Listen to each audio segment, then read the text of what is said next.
सास बहू की लड़ाई कहानी। अविनाश, तुम कब मेरी बात सुनोगे? आखिर मैं तुम्हारी पत्नी हूँ, काव्या ने गुस्से में अविनाश से कहा। अविनाश बिना बोले घर से बाहर निकल गया। अब ऐसा हर दिन होता है।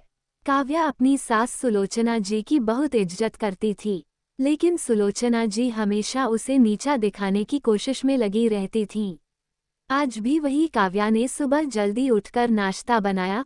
अविनाश को सूजी का हलवा बहुत पसंद था, इसलिए उसने नाश्ते के साथ हलवा भी बनाकर सभी को परोस दिया। उसके ससुर रमेश जी ने सुलोचना जी को टोकते हुए कहा, ये क्या फिजूल खर्ची है, सुबह सुबह देसी घी का हलवा।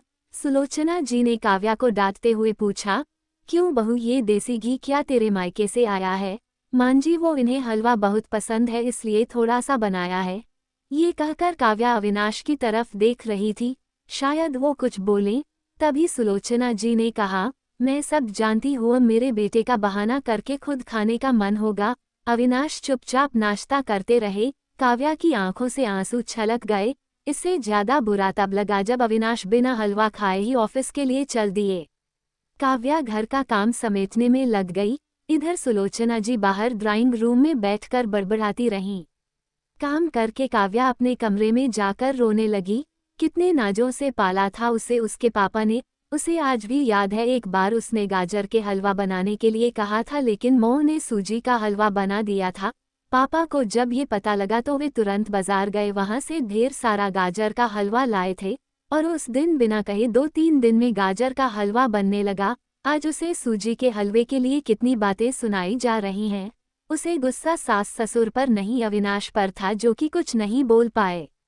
शाम को जब उसने अविनाश से शिकायत की तो वो बस इतना ही बोले, इस घर में केवल मौ की पसंद का खाना बनता है, आगे से मेरी पसंद का कुछ मत बनाना। काव्या ने अविनाश से बात करनी बंद कर दी। आखिर क्या कसूर था काव्या का? यही कि वो अविनाश से बहुत प्यार करती है। इसी तरह कुछ दिन बीत गए। एक दिन काव्या ने सुलोचना जी से कहा, मां जी, मैं अपने घर जाना चाहती हूँ कुछ दिन के लिए, अगर आप कहें तो आज ही चली जाऊं। कई दिन पहले मौ का फोन आया था, कह रही थीं पापा की तबीयत ठीक नहीं है। सुलोचना जी, वहां जब भी जाती है 1 सप्ताह से वापस नहीं आती। घर का काम कौन करेगा?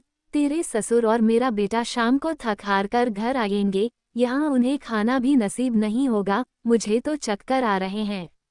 मैं खाना नहीं बना सकती। जाना है तो एक दिन के लिए चली जा। काव्या मन मारकर एक दिन के लिए पीहर पहुंच जाती है। वहां पहुंचकर उसे और भी आश्चर्य होता है। भाभी, मम्मी पापा कहाँ गए?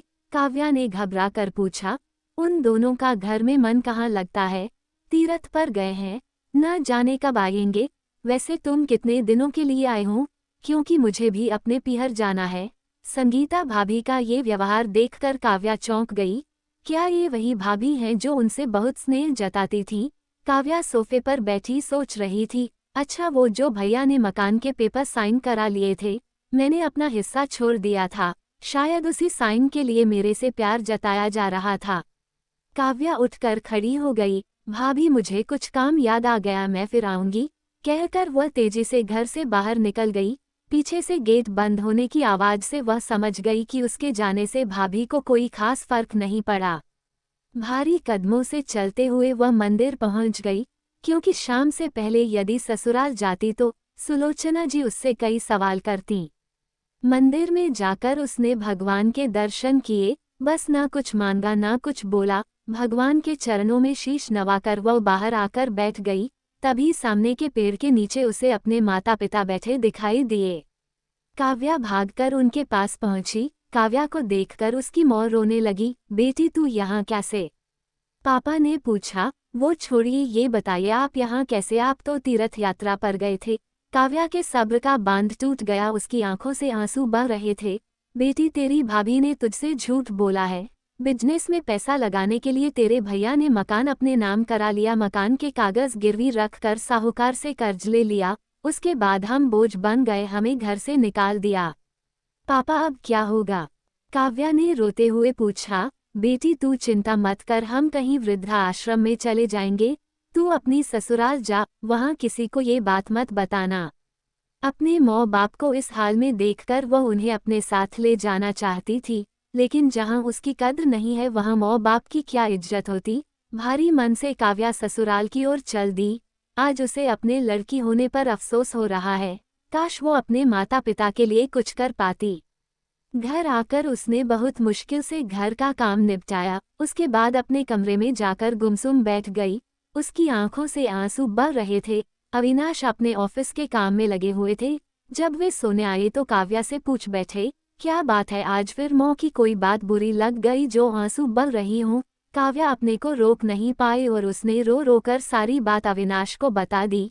क्या माँ पिताजी को यहाँ ले आए? वे इस उम्र में कहाँ जाएंगे?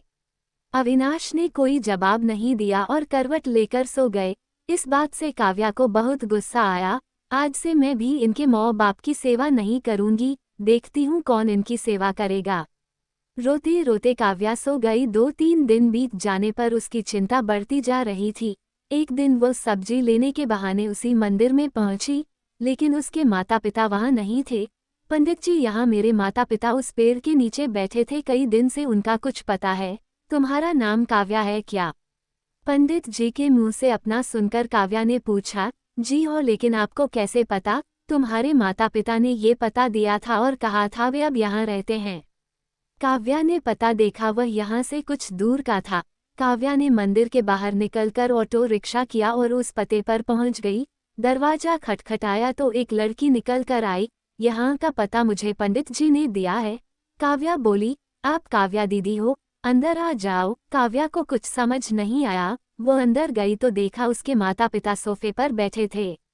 काव्या उन्हें देखकर रोने लगी। बेटी, अब क्यों रो रही है? तेरे कारण हमें यह मकान मिल गया।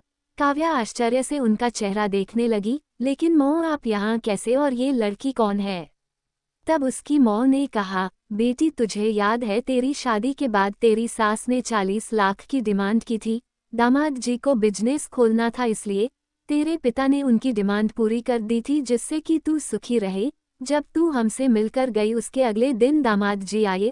उन्होंने तेरे पापा के पैसे लौटा दिए, क्योंकि उन्होंने कोई बिजनेस शुरू नहीं किया था। तेरे पापा ने मना भी किया लेकिन वे नहीं माने। उसके बाद उन्होंने प्रॉपर्टी डीलर से मिलकर 2 दिन में यह मकान खरीद दिया।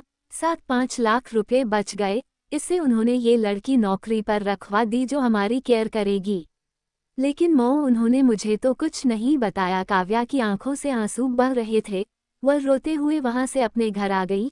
घर आकर वह सोच रही थी, अविनाश ने कभी उसके लिए आवाज नहीं उठाई, लेकिन मेरे माता पिता के लिए इतना करने कर दिया जो कि कोई सगा बेटा भी नहीं कर सकता। रात को उसने अविनाश से पूछा, आपने ऐसा क्यों किया? अगर मांझी को पता लग गया तो क्या होगा? अविनाश का जवाब सुनकर काव्या रोने लगी। अविनाश ने कहा, जैसे तुम्हारे लिए ये माता पिता हैं वैसे ही मेरे लिए भी तो वो माता पिता हैं। मैंने पैसे लेते समय ही सोच लिया था कि एक दिन ब्याज के साथ सारे पैसे लौटा दूंगा, लेकिन जब बिजनेस शुरू नहीं हो पाया तो मैं इन पैसों को अपने पास रखकर सही समय आने का इंतजार कर रहा था। अगर मैं तुम्हारे माता पिता को अपने घर ले आता तो उनका आत्मसम्मान हर दिन उन्हें धिक्कारता। बेटी के घर वे रहना पसंद नहीं करते, वे अपमानित न हो, इसलिए मैंने ये सब किया। अविनाश, मुझे माफ कर दो, आज तक मैं तुम्हें गलत समझती रही। तभी पीछे खड़ी सुलोचना जी बोली, बेटी, वह पैसा हमने उधार लिया था, वो तुम्हारे पिता की अमानत थी। मैंने और अविनाश ने पहले ही फैसला किया था कि ब्याज के साथ तुम्हारे पैसे लौटा देंगे। चल अब सो जा, सुबह नाश्ता टाइम पर नहीं बना तो अच्छा नहीं होगा। उनकी बात सुनकर काव्या, अविनाश और सुलोचना जी जोर से हंसने लगे।